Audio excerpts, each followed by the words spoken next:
Morning student. आज हम BSc second year में सब्जेक्ट है हमारा बच्चे और सीखना, जिसके अंतर्गत आज हम अध्ययन करेंगे वॉइस कोड स्टडी का सिद्धांत।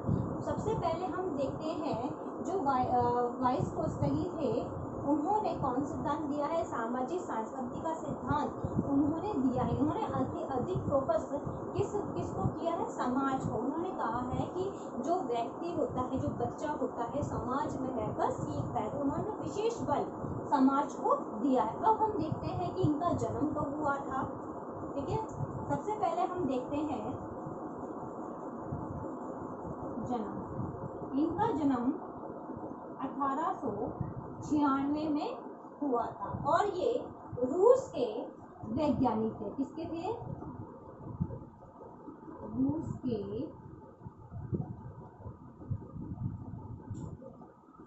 वैज्ञानिक। ठीक है, इनका जन्म कब हुआ? 1896 में और ये रूस के वैज्ञानिक थे। इन्होंने सामाजिक सांस्कृतिक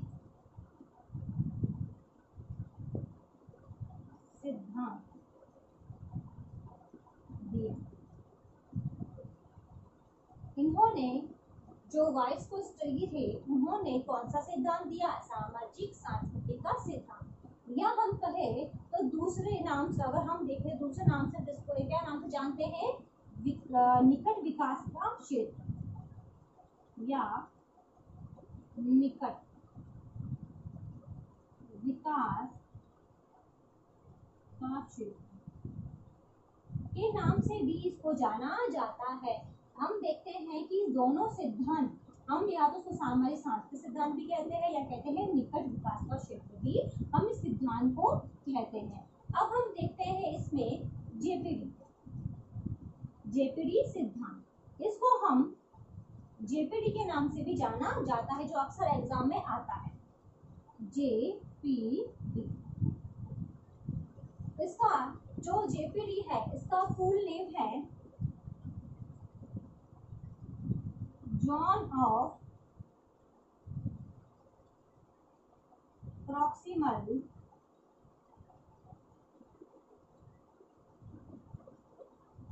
डेवलपमेंट।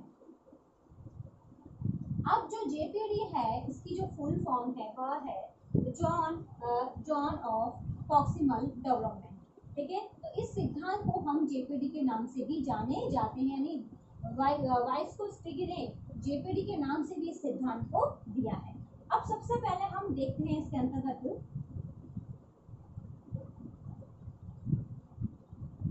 अब जो वॉइस कोड स्टडी थे उन्होंने बालक के विकास के अंतर्गत 3 चीजों को महत्वपूर्ण माना है, यानी 3 बातों को महत्वपूर्ण माना है, जिनके आधार पर उन्होंने बताया है कि बच्चा समाज, संस्कृति, भाषा के द्वारा सीखता है।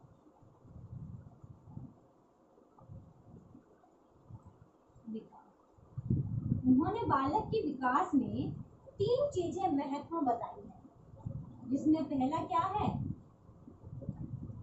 समाज। दूसरी उसकी क्या है? संस्कृति है। तीसरी इसकी भाषा।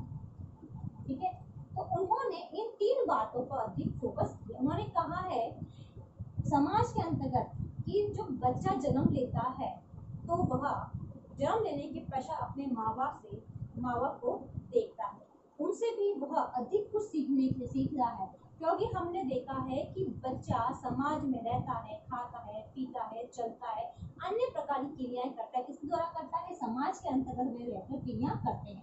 फिर थोड़ा बड़ा होता है तो अपने दोस्तों से मिलता है, स्कूल जाता है, अपने टीचर से मिलता है, अपने टीचर को अपना आइडल मानता है, यानी इस सब चीज का जो प्रभाव देखने को मिलता है वह समाज के अंतर्गत देखने को मिलता है। फिर है संस्कृति। अब हम देखें तो समाज में ही संस्कृति का विकास होता है, क्योंकि सभी व्यक्ति अपनी अपनी संस्कृति को फॉलो करते हैं। कोई व्यक्ति हिंदू है, कोई मुस्लिम है, ठीक है, कोई ब्राह्मण है, तो सब अपनी अपनी संस्कृति रीति रिवाज को फॉलो करते हैं। अब इसके अंतर्गत अगर हम देखें तो जैसे ब्राह्मण है तो ब्राह्मण में मांस नहीं खाया जाता है। फिर मुस्लिम धर्म में मांस का अधिक सेवन किया जाता है। उनका मानना है कि इसमें अधिक प्रोटीन होते हैं। तो व्यक्ति क्या करता है, एक दूसरे में संपर्क में आकर उन सब चीज़ों को देखता है, अपनी संस्कृति को देखता है कि हमारी संस्कृति में क्या होता है, दूसरे धर्म की संस्कृति में क्या होता है। इस प्रकार की संस्कृति एक इफेक्ट अपने इफेक्ट बालकों पर रखती है। फिर है भाषा। अब भाषा के द्वारा व्यक्ति अपने विचार भावों को प्रकट करता है। ठीक है, अगर उसकी जो भाषा होगी तो क्या भाषा के द्वारा क्या करता है, अपने विचार अपने जो मन के भाव है हम कैसे प्रकट करेंगे, हमारी भाषा के द्वारा ही तो हम उस चीज को प्रकट करेंगे। तो इन तीन चीजों पर वाइस्कोस्टर्गी ने बहुत ही फोकस किया है। अगर देखा जाए तो उन्होंने यही कहा है कि व्यक्ति समाज में रहकर सब कुछ सीखता है, समाज ही उसको बोलना, चलना, फिरना, संस्कृत सबका बोध कौन करवाता है, समाज करवाता है। अब आगे हम देखते हैं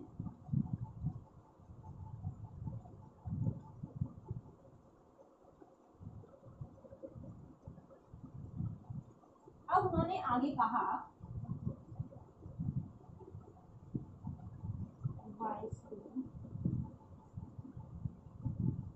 और वाइस्कोस्टर्गी ने आगे कहा बालक समाज के साथ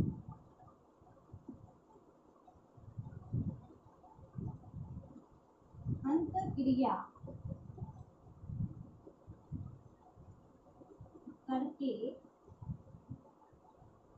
सीखता है। उन्होंने आगे कहा कि जो बालक है वह कैसे सीखता है, समाज में रहकर एक दूसरे से व्यक्ति से जब वह मिलता है, अपने विचारों को आदान प्रदान करता है, तभी वह उस क्रिया के द्वारा सीखता है। फिर हम नेक्स्ट देखें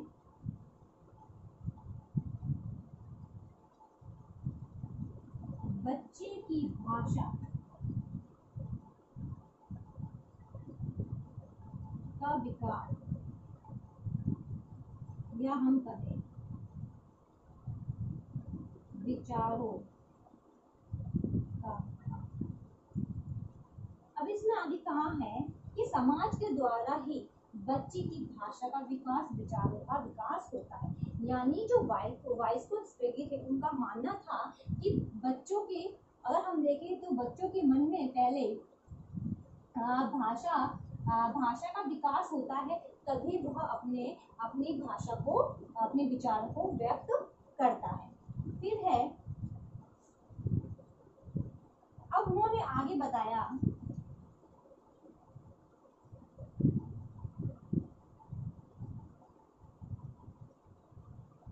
अब उन्होंने आगे कहा कि जो बालक है वह जब जिस भाषा को यूज करता है तो उसको दो प्रकार से सीखता है।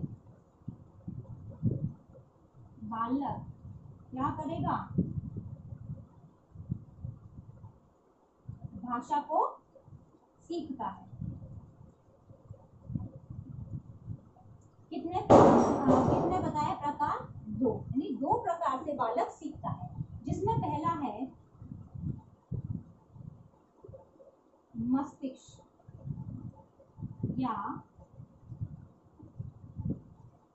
आंतरिक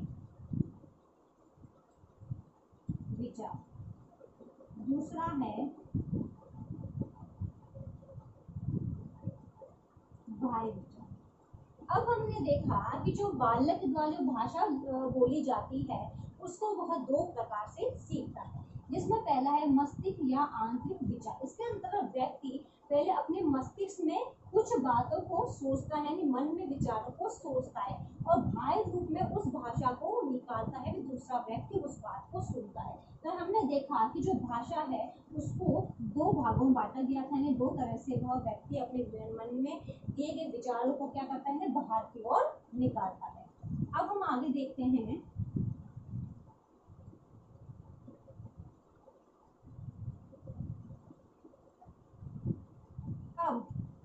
अब जो वाइस्कोस्टर्गी थे उन्होंने इसके अंतर्गत कहा है कि पहले बालक विचार करता है, फिर भाषा निकालता है।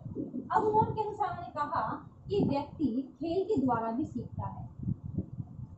खेल के द्वारा भी जो बालक है वह सीखता है जिसके अंतर्गत छात्र का भावात्मक सामाजिक विकास को बढ़ावा मिलता है। तो हमने कहा खेल के माध्यम से भी व्यक्ति सुनता है। तो ये था वाइस्कोस्की का सिद्धांत, जिन्होंने अधिक फोकस समाज पे करते हुए बताया है कि व्यक्ति समाज में रहकर ही अपने समाज में रहकर ही बच्चों का डेवलपमेंट होता है, वो भाषा सीखता है, अंतक्रिया करता है, किसके द्वारा करता है, केवल समाज के द्वारा ही करता है। तो वाइस्कोस्की का मानना था कि जो भी व्यक्ति है पूरा ध्यान अगर हम देखें, पूरा फोकस देखें सिद्धांत का, तो किस पे रहा है, समाज पे रहा है।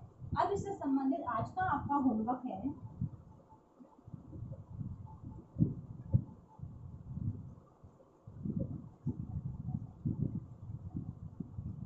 वाइस्कोस्की का सामाजिक सांस्कृतिक सिद्धांत का वर्णन कीजिए। वाइस्कोस्की का सामाजिक सांस्कृतिक सिद्धांत का वर्णन कीजिए। ये क्वेश्चन आपको आपके नोटबुक में उतारना है। अंत में एक विशेष बात, जैसा कि आप सभी को पता है कि देश में कोरोना जैसी महामारी बहुत फैल रही है, इससे सुरक्षित रहने के लिए आप मास्क लगाइए, हाथों को सैनिटाइज करिए। यदि आप बाहर जाते हैं, किसी व्यक्ति कांटेक्ट में आते हैं, तो कम से कम 6 फुट की दूरी बनाए रखिए, जिससे आप सुरक्षित रहोगे तो आपका घर भी सुरक्षित रहेगा। धन्यवाद।